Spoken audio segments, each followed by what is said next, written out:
Oh, thank God. Yes. Check. Sunday morning, I'm not so. Oh, thank you. Oh, you're so welcome. What's your name? I'm Heather. I'm Robbie. Hi, Robbie. Nice to officially meet you. pleasure. Right.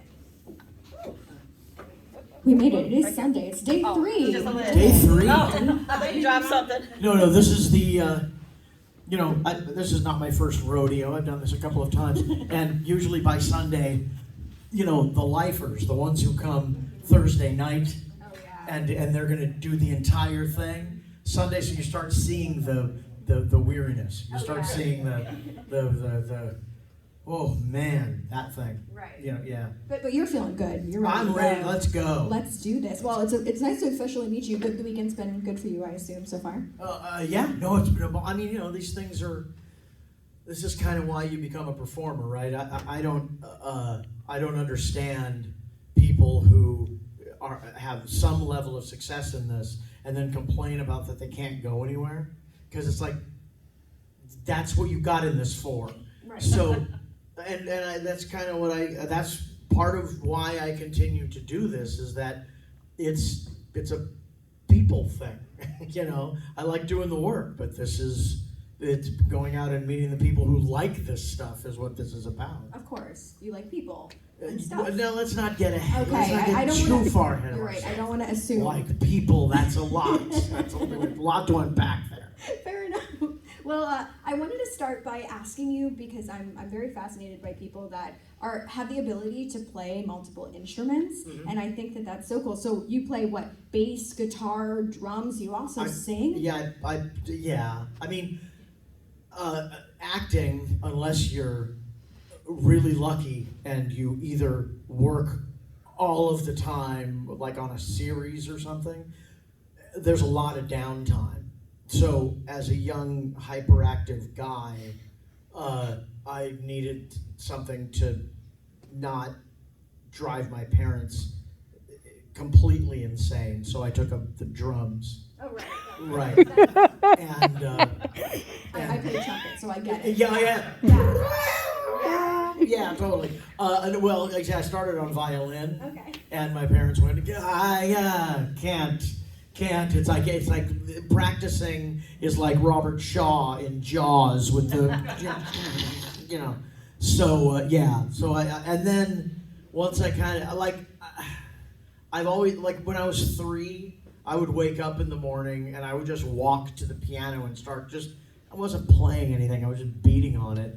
And I think my parents sort of set me in the direction of taking some sort of lessons for it as a way of saving their own ears.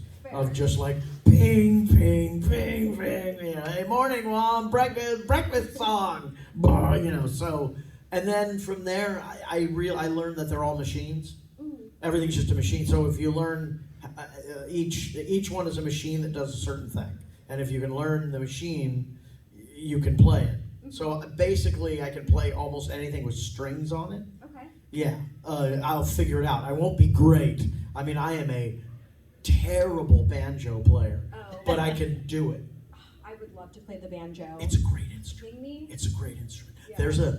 If you knew the history of the banjo, there's a documentary by a guy named Bela Fleck, who he plays classical music on banjo. He's crazy, and his wife is a folky banjo-y person also, and they have this book called Leave Your Heart Here, or this documentary called Leave Your Heart Here. Watch it. I won't get too deeply into it, but at the end you'll be like, for something that sounds so happy, it has such a sad history. It's crazy. So anyway, sorry, I do this. No, I have a podcast, right? I have a podcast called The Spoon, thespoonradio.com.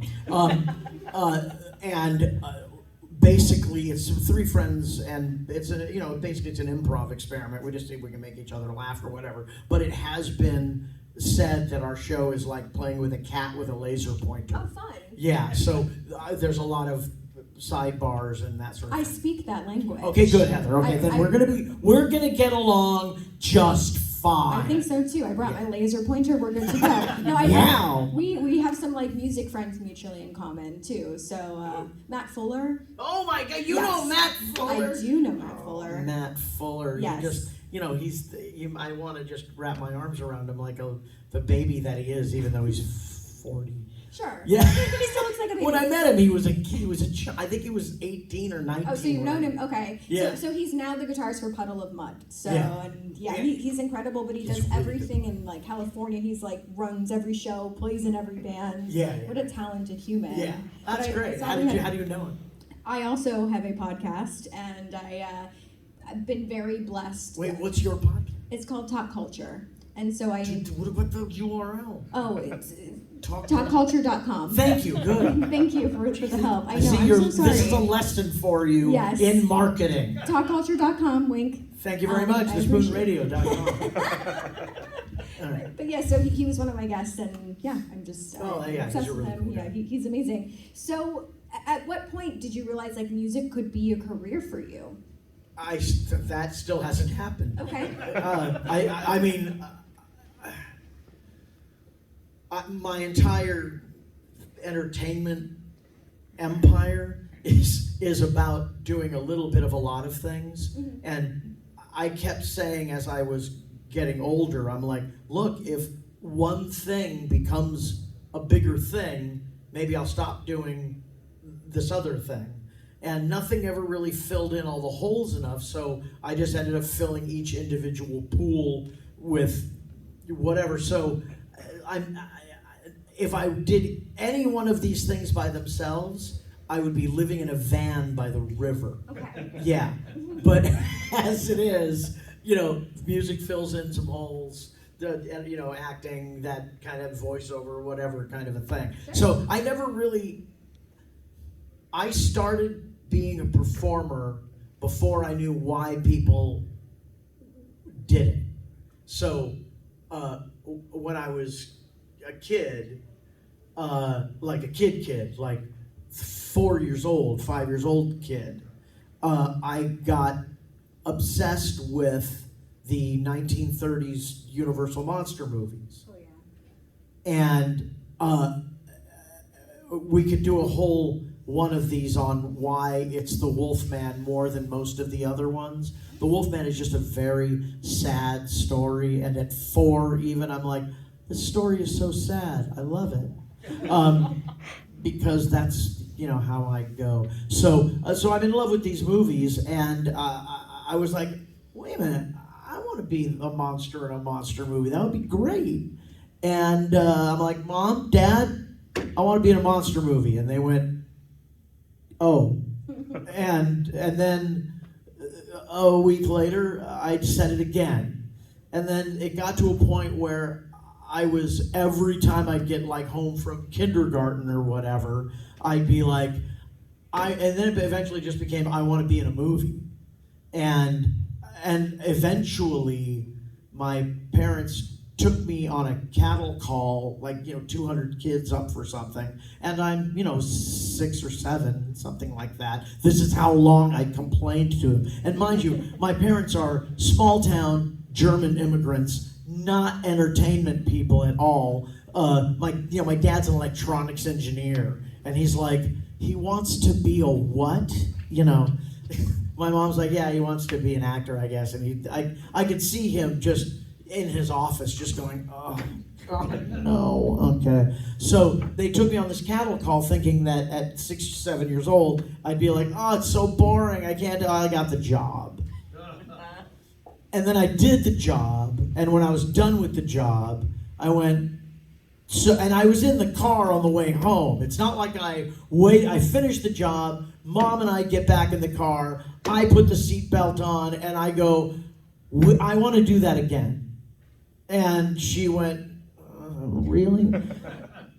They found another cattle call, because beginner's luck, right? I got that job. And then I got the next one. And I was 6 down. I had 6 jobs in a row before I didn't get one. And my parents went, see, it's very competitive, honey, and maybe it's not for everyone. And I went, no. What that means is, if I'm not getting every one, I have to figure out a way to improve my batting average. And I'm 7. So my point in a roundabout kind of way, Heather, is that I started wanting to be a performer before I knew what a job was. And so I understand that what I've always done is work, because it's how I've survived, it's how I've paid my bills and all of that. But I never really looked at doing any of this art stuff as something I'm actually doing to make a living. It's just something I do. Fair. Yeah, I guess. Yeah. So yeah, I mean, I never really, I don't know, is that weird? No, it's in your blood. Like I it's, guess. I don't know. it's a That sounds destiny. gross, right? I don't know. But and I know what you Plasma. mean. But Yeah. I mean, yeah, I think I just wanted to do it.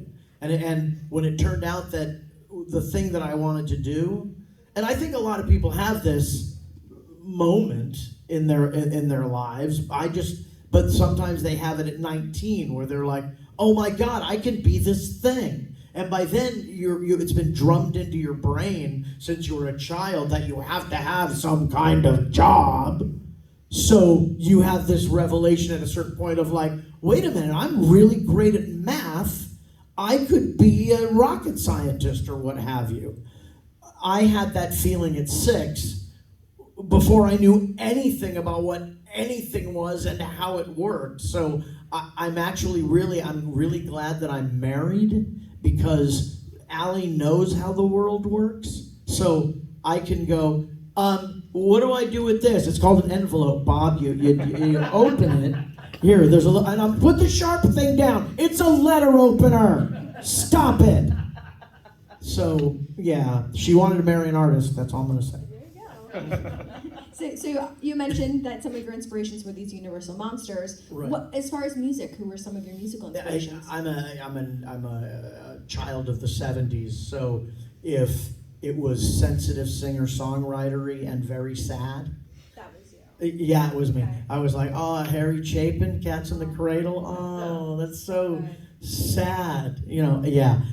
So I actually say a lot that I think for anybody around my age, I'm 58, so a couple of years up, a couple of years down, I call us the melancholy generation, because as the 60s come to a close and the man says, all right, counterculture, it was really cute for a while, but we're going to shut you down, and we're still going to send you over to wars, though, and so there's this whole generation of young people that were graduating college under these terrible circumstances, and they were sad and they were angry and they were losing their friends and all this stuff, and some of these people were artists, and they were the people that became television writers and things like that. And so Sid and Marty Krofft, who know probably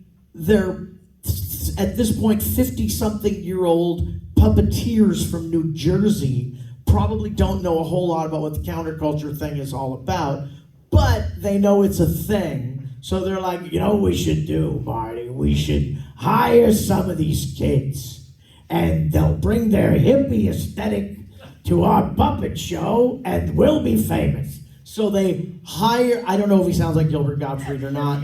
That was great. I'm just gonna run with it. So they hire these disillusioned 24-year-old writers and creators, right? Now, on the surface, H.R. Puffin stuff, Lidsville, Land of the Lost are just completely products of way too many nights taking psychedelics. You don't say. However, also, all 3 of those television shows are about children that can't go home. And every week, we watched it. Every week, we watched the adventures of these people who could not get home. And that Sigmund and the Sea Monsters, for some reason, I think they couldn't get home. There was a lot of this going on at that time that you don't see in young people's programming at all now. All young people's programming is about heroes.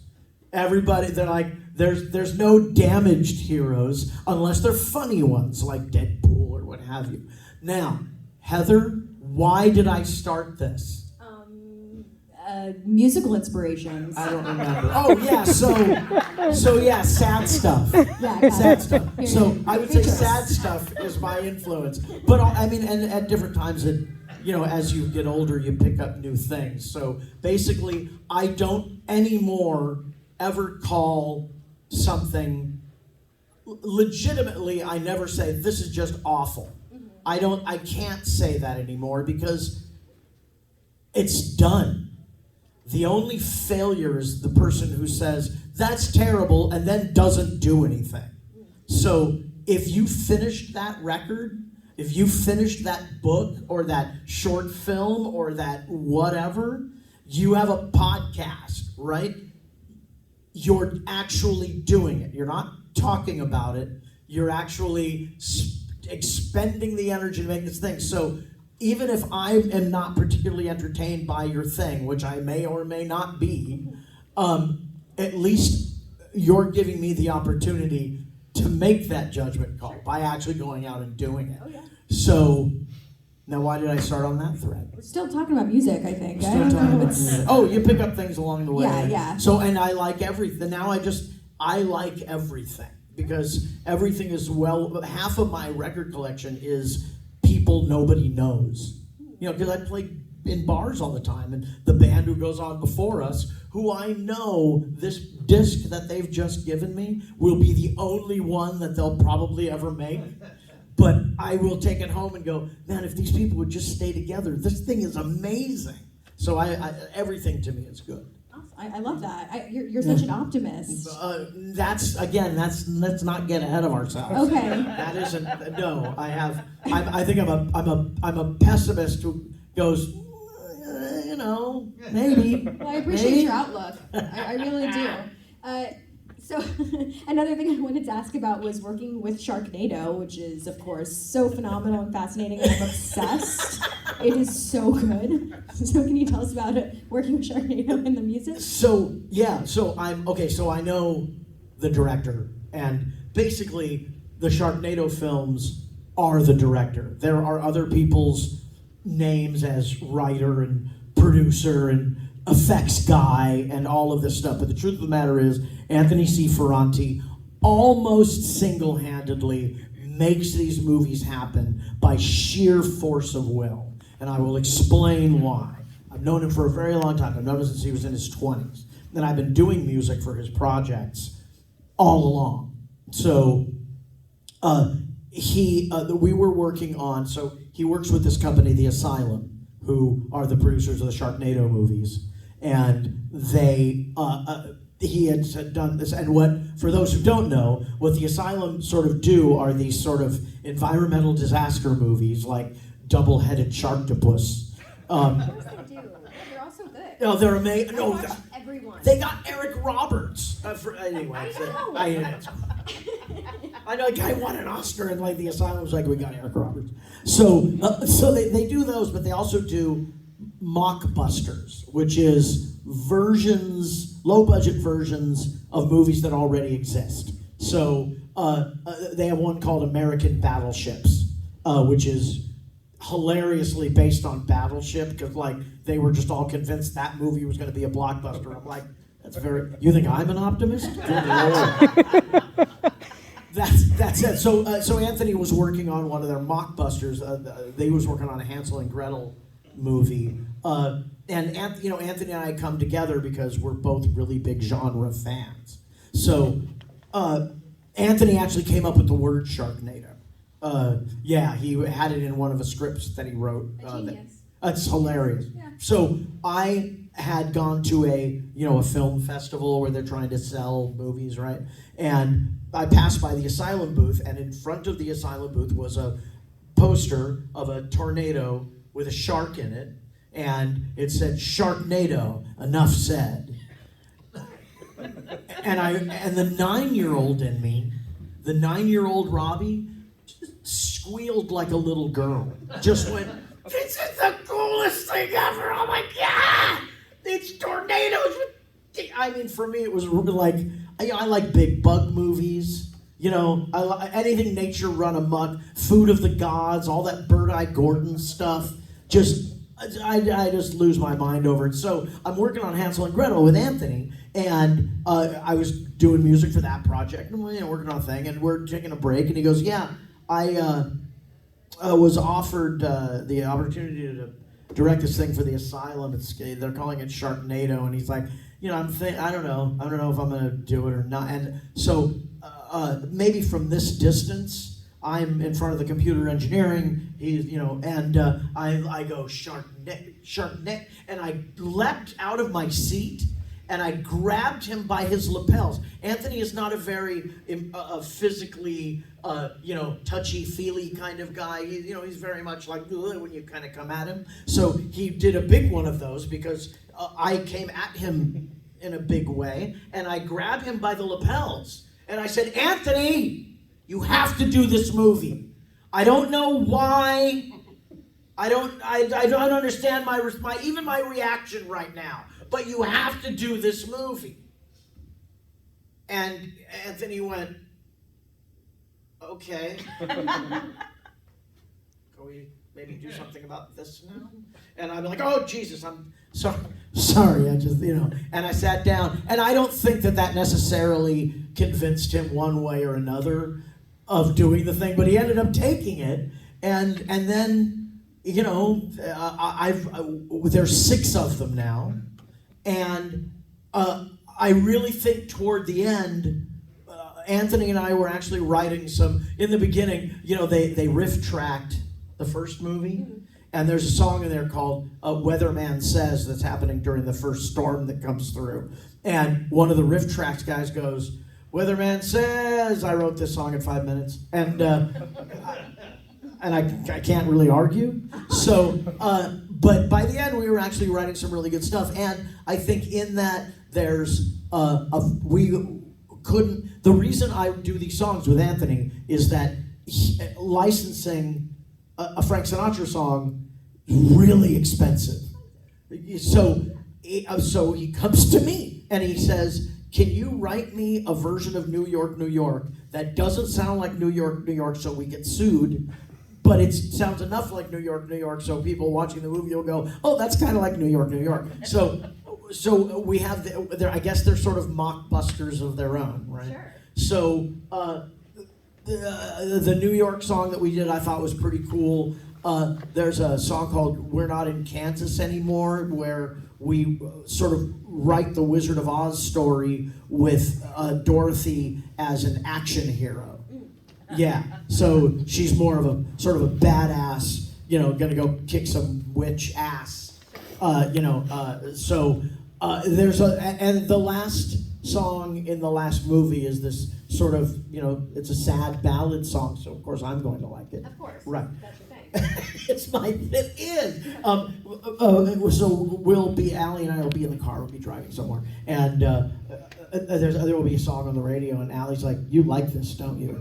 It reminds me of like the Desperado thing from Seinfeld, like every time he hears the song, he weeps. Yeah, kind of, yeah. I go, "I love this song." She's like, "It's because it's sad, isn't it?" And I'm like, yeah.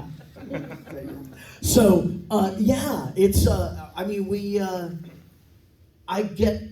I don't know how this happens, but somehow I keep stumbling over myself.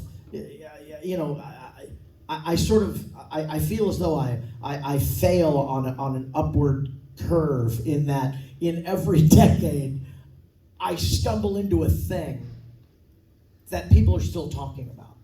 And the Sharknado thing is just another thing where I'm like, wow, think of how many low-budget TV movies come out every year, and yet that one still has some kind of, I don't know, whatever word you want to use. Je ne sais quoi. There's just there are people that still pay attention to it. It has its own fandom. It's me. I'm the fandom. I Wow, love it. no, it's great, isn't it? Yeah. They're hilarious. I'm obsessed. I love them. I do. Yeah. I would watch. Though the thing is, I would watch them anyway because that's right up my alley. Eight-legged freaks, bring it on. It's impossible for spiders to get that big. I am the son of a scientist. I know that, and yet I just don't care. Right. Right. Yeah. Because, Give it our yeah, time. their exoskeletons would collapse because of gravity. It's a thing. So. But thank you for giving me a reason to now have to. My husband and I are now going to have to rewatch all the Sharknadoes so I can listen to your music. And that's every my time music. you hear a pop song, Mhm. just about, Mhm. I think there's 3 or 4 other artists that did songs in these movies, but almost everything else is Anthony and I. Amazing. Yeah, so including the theme song and all of that stuff. Yeah, no, I'm super proud of it. I think it's, again, like I was part of a cultural touchstone without Right. making it sound creepy and weird. Like you said, multiple. Like it's Yeah. just. That's what I mean. I somehow want to market myself that I'm not saying it'll happen, but if you have me in your movie or your cartoon or your television series, I'm not saying it'll happen. However, there is, just anecdotally, a remote chance that it'll achieve some sort of iconic status. And I can say the Brady Bunch. I can say Teenage Mutant Ninja Turtles. I can say Doc McStuffins. I can say Sharknado, and tell me your argument. No, it's wow. So I so far everyone I've brought that up to from an industry standpoint just goes, and then they, what? Because it's true. Hey, yeah, it's like the lion that walks away after asks the elephant who's the king of the jungle, and the elephant picks up the lion and smacks him against a tree a few times and throws him on the ground. The lion gets up and goes, "Look, just because you don't know the answer." Wow. Thank you. Okay. Do y'all have any questions you want to ask before we? Go ahead. So, grew up watching you, just love you. Was there a particular reason why you went from, because, grew up watching, always guest starring on all these shows and doing all that you went into voice acting, doing cartoons and all, By the like way, Kid you Video. you can hear me fine, right? I really don't. Oh, yeah, you don't this. need a mic. Oh, for God, I've been just the two of us. All right, so I'll put that down. So that said, it was an accident, like everything else in my whatever you call this that Really? I'm doing. I was with an agency that had a print department, and they had a commercial department, a voiceover department, and a young people's department. And I, at the time, was in the young people's department. And every once in a while, and this is back in the day when voiceover, most of the industry, about 200 people did everything. Mm-hmm. Everybody, like 200 people in Los Angeles, did all of the animation, all of the radio spots. So, I keep derailing my train of thought. How'd you get into? So whenever they needed young people, thank you. Oh no, of course, it's in airport. When they needed young people voices, they would go to the young people, department and go, "Hey, can you send up a couple of people?" Well, I started picking up more jobs on that side than just at the, and entertainment is this. Very few are the ones who go bing, and then there they are. They don't, and you could probably count them, on maybe your hands and feet. 20, 30 people in the industry they'll never move. Everybody else does this. So the on-camera part was sort of down there, and I was starting to do voiceover jobs. And the thing about voiceover is, mostly the jobs, when you get them, start at around 10 a.m. And I was used to, as a young man, mom's like, "All right, kiddo, 4 a.m., let's get up, we gotta take a shower, we gotta drive to Canyon Country, come on people, let's move it along here." And then I would get to the set, and then they put me in, they're like, "We gotta get you in hair and makeup, what other thing, just get your breakfast burrito, you're all right, okay, good. We'll get to you in 3 hours, Hurry up and wait. And then I end up working at like 10 a.m. So this way I could stay in bed until 8 or 9. I'm like, Hair, no makeup. I would like to get, I'd like to get some more of these. And then I really fell in love with doing it. Mm-hmm. I like doing cartoons, but when I started doing this, mostly it was commercials, and most of it was dialogue. It's something that you don't really hear in commercials much anymore, but they were dialogue commercials. So it was basically riffing, and there's a script you go by, but what they wanted you to do back then was to find something in the copy that would make the ad guys think that their spot was even funnier than it was, you know? So, and the people I got to work with doing that in a very one-on-one, creative, manner, like heroes, you know what I mean? Like people that I had seen in TV and movies that I'm like, oh my God, I'm doing a spot with Patty Duke's dad. You know what I mean? Or like whatever, like I talked acting. I talked acting with the guy in Terminator, the psychiatrist, who she stabs him in the leg. He's in the second movie also. Earl Bowen is his name. And if you IMDb this guy, he was in everything. And, he's like, yeah, usually when I, kind of do a thing with copy, we were just, bullshitting it. But I learned so much doing these commercials. And they were super fun and super creative. And so I really fell in love with it, And then I was like, I just want to do this all the time. And, again, the idea of at the time of, I was playing a lot of music at the time. So I was doing 4 nights a week at the time. So a 10 o'clock job was appealing, Yeah. Sleeping a little. Because I'm getting home at 3:30, tired, lifting crap into the house again, or just leave it in the van, which I eventually did. I used to drive around Los Angeles with a band in the back of my van because I'd be like, too lazy to take it out. I was gonna ask because obviously Kevin Clash is here this weekend as well, and you guys. He's very tall. Is he? Yeah, he's. Yeah. But to me, everyone's tall. I'm in the same boat as you. Do you guys get to see each other a lot at these conventions? I think he's pretty new to the convention scene. I met him in Cherokee. Is that where he was? The guy who played Splinter? No, it was Texas, and it was actually a while back. But I mean, maybe he doesn't do a lot of them. But this is my second one, with him being sort of around me.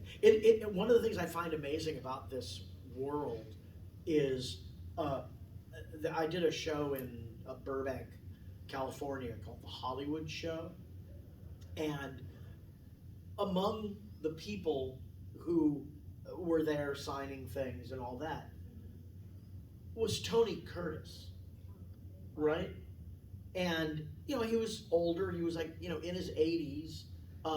He was being wheeled around, but it was the first time that I kind of went, it's kind of weird that the career I've had is hilariously small compared to the career that Tony Curtis has had, and yet here we both are. The path for both led to the exact same place. Yeah. And he was super cool too. But yeah, that amazes me here. Even I'm like, when I was 9, Lee Majors. It was Lee Majors and it was John Saxon, and that's how it was for me. And now we're here doing it. We're in the same building. Yeah, we're the same, just hanging out. We're both So working surreal. today. Yeah, it's crazy. In a slightly different business. So, and it's really amazing. Sometimes I have met, I got to meet doing this. I get starstruck about very, very weird things. So, I met Joe D'Alessandro at one of these, and you're like, Joe D'Alessandro, who's that? I will tell you. Joe D'Alessandro was one of Andy Warhol's actors. He's the good-looking dude in Frankenstein, right? He's also, I believe, the front cover of the Rolling Stones' Sticky Fingers album. I think that's Joe D'Alessandro. Is that him too? I believe it is, yeah. So, that to me is like, oh my God, because I love Andy Warhol's Frankenstein. That it's just like, real, especially for the time, foreign, European horror directors at the time were like, we should use like pig guts and stuff. Just make it look as real as we possibly can. And it's so like, for the time, even Herschel Gordon Lewis isn't this. There's something just about it that's just great. So anyway, meeting people like that. I met the woman who's the bow and arrow person on the Road Warrior. The blonde. Yeah. Those are the ones I'm like, that's who I want to meet. Like, I want to talk about that person. Right. I mean, it's your fandom. That's my what's your fandom. fandom? My fandom is always about like, bands. There's all these bands that I really like, and I'll tell friends, I'm like, I like this band, and they'll go, I'm sorry, what is that? Oh. Yeah. Any recommendations? Actually, today I'm wearing a Trip Shakespeare shirt. Okay. Right? Trip Shakespeare, of course. Yes. Right. Yes. So, Trip Shakespeare was a band from Minneapolis, 1988 to about almost the turn of the century there, and they're tremendous. And so this is my fandom. Sure. I'm like I have a fandom of 1 or maybe 10. But I love your passion about it. It makes me want to be passionate. Yeah, about it. yeah. I'm Well, gonna listen to that now. you have to like your stuff. Yeah, that's true. Like your stuff, and be impossible. Like one of the things that Allie and I this morning, the booth across from us has some of the stuff they're selling. On their banner it says geeky jewelry, and I was like, there was a time when that word was used in a derogatory manner, and something has. There's now great power in fandom, being a part of something larger has become. Except the thing is that it's a niche larger. You know what I mean? There's like the Doctor Who fandom, and there's and some of them Venn diagram a bit. Right. But there is the Star Trek people, and then the Star Wars people. No, I'm sorry. That came We're out. out this weekend. Yeah. No, I agree. No worries. We're here. We are here. I agree. Well, Star Wars fans are like the Beatle fans of music. Beatle fans are all very smug, like, I like the best band in history, and you just want to go, hush, stop it. It's like you're wearing an Adidas jacket. Stop it. And I feel the same way about like the really hardcore Star Wars people. I'm like, don't you be smug with your fandom. So what happens? Person dressed like a Sandman. What happens on the Venn diagram? That's both Beatles and Star Wars. Beatles and they all. I mean, this is a complicated Venn diagram, of course, because there's a lot of stacking going on out there. Circles. Yeah, but my it's like fandom of like in did you ever see Life of Brian? Yes. At least we're not like the People's Front of Judea. Splitter! That's me. Yeah. I'm the 2 guys who are now the People's Front of Judea. I love Monty Python so much. Oh, come on. There's everything, Heather, everything changes. Yeah. Yeah. And what people consider funny has changed, and that sort of style, and you could point to a lot of things where everything, like in the 60s, all the colors were avocado and burnt orange, right? You don't really see those colors very much, anymore, except occasionally a hotel. Right. But the sort of style that they operated in, this combination of slapstick and highbrow humor, like hitting a lot of different targets at once, I have not seen that. Everything's a lot more direct now. I think we all live in the post, I don't know, maybe Jim Carrey world where it's wacky comedy. Let's just go. Times are changing. Wow, write that down. Yeah. That's good. Yeah. If you don't, I will. Okay, well, we have time for one more question if anyone wants to. Yeah, oh my God, that was all of that was about one question. I'm so sorry. You're a podcast. That was all I facts. get it. I can't, This is no, so no. fun. Allie is constantly going, bop, bop, bop, I'm going to say a word now, and then I start talking again, and you think, so I apologize. No, but this is what we want to see. I Oh, mean, like, okay. who wants to come see like the regular mundane? There, sure, exactly. We can do that. Heather, your diplomacy is noted. I'm just gonna say that. Your diplomacy is noted. Meanwhile, inside, you're probably like, shh. These are the panels that I dream about because I don't have to be like. Do you have to drag people out sometimes? Like for a panel to end? Do you mean? Or No, what- do you have to? what do you No, mean? do you have to drag it out of some subjects that you have? More than half. Yeah. Oh, really? Of course I do. Or I'll be like, so, what can you tell me about Teenage Mutant Ninja Turtles? And they're like, it was a wonderful experience. No, And, no. and then we sit here and just kind of blink at each other for a few Yeah. minutes. Okay and then. like, Okay, next person. Okay. And then you kind of get, I mean, Uh-huh. this is what people. This Yeah. is like a dream. Are Yeah. you kidding me? Yeah. No, it was a very good experience then. Well, I guess before we do release you back into the convention wild, world, yes, yeah. into the wild. Any final thoughts you want to leave us with here? The Yes. Turtles thing was, I believe Yeah, it. again, right? Right. This is the iconic thing. The ones that I'm in all three of those, and everybody likes all three of those. Not everybody likes all the other ones. And everybody liked the 2012 because why? Mongo Gecko is in there, and that was them. I'm just saying. I think really what I'm saying is where the hell's the money? Right. Yeah. I feel like maybe a fair question to leave this on, and we can pull the audience to. Obviously, like the most beautiful idea of pizza always exists in these worlds of the Ninja Turtles. Mhm. So the question is, does pineapple belong on pizza? I will challenge your pineapple Mhm. with kiwi. Okay, that's. See, yeah, it's out there. It exists. It's similar. Actually, I can see it. I actually haven't had it, but I can see it being better in that pineapple's super sweet, kiwi not so much. Okay, so who here would try a kiwi pepe? You, Yeah, Mario? Have you done it? Down. Never have, but I'll try it. Yeah, Okay. why not? It's I not mean, for anything. the worst thing that happens is, It's bad. what, diarrhea? I was gonna say the money, but okay. The money. The bodily stuff too. Yeah, that would be like, oh my gosh, I shouldn't have eaten that. Right.